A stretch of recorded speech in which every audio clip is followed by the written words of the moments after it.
Shalom, selamat pagi. Kita akan mendengarkan renungan singkat pada pagi ini dengan judul Semua Perbuatan Dipertanggungjawabkan. Mari kita tunduk kepala dan kita berdoa. Terima kasih Bapa di sorga, dengan semua berkat-Mu kami bersyukur. Kami mau belajar firman Tuhan. Biarlah kiranya Engkau bersama-sama dengan kami lewat renungan pada pagi ini, dalam nama Yesus Juru Selamat kami, amin. Ayat renungan terdapat di dalam Pengkhotbah 12 ayat 14. Karena Allah akan membawa setiap perbuatan ke pengadilan yang berlaku atas segala sesuatu yang tersembunyi, entah itu baik, entah itu jahat. Saudara yang kasih, Tuhan memberikan perintah yang jelas bahwa kalau kita menurut perintah Tuhan, menurut hukum-hukum Tuhan, menurut 10 hukum, menurut hukum moral yang disampaikan oleh Yesus Kristus di Bukit Sinai di Keluaran 20 ayat 1 sampai 17, maka itu pertanda bahwa kita sangat mengasihi Tuhan.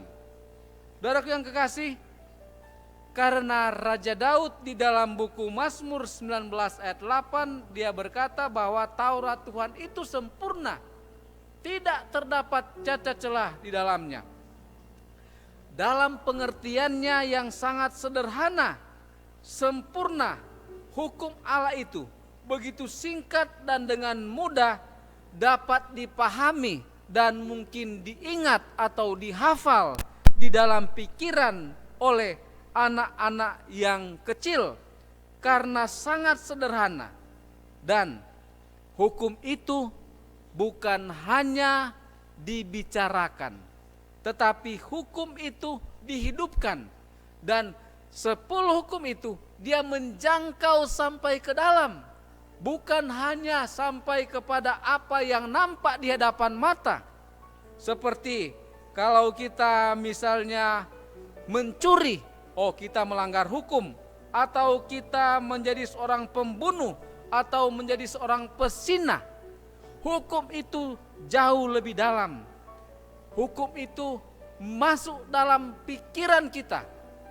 Dan pada saat kita sudah memikirkan hal yang tidak benar, mungkin apa yang kita pikirkan tersembunyi di hadapan manusia, tetapi malaikat pencatat, Roh Kudus, mereka menulis bahwa kita sedang melanggar hukum Tuhan. Saudara yang kasih, semua perbuatan dipertanggungjawabkan. Perbuatan yang kita lakukan di hadapan umum maupun yang tersembunyi, kita akan pertanggungjawabkan secara pribadi kepada Tuhan. Oleh sebab itu, pada pagi ini, maka biarlah kita boleh selalu memikirkan akan Tuhan, memikirkan akan hukum Tuhan. Dengan demikian, maka tidak akan ada di dalam pikiran kita suatu perasaan tentang kecemburuan, permusuhan, kebencian, kejahatan, balas dendam, hawa nafsu, dan ambisi yang melanda di dalam jiwa kita. Dan emosi-emosi di dalam pikiran kita pun akan dipertanggungjawabkan. Pada hari mana Allah akan membawa setiap perbuatan ke pengadilan yang berlaku atas segala sesuatu yang tersembunyi, entah itu baik, entah itu jahat. Biarlah kita selalu mengundang Roh Kudus Tuhan supaya memeteraikan firman Tuhan, hukum Tuhan ditaruh, dimeteraikan dalam pikiran.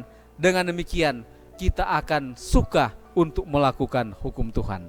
Kiranya Tuhan memberkati kita dalam nama Yesus. Amin.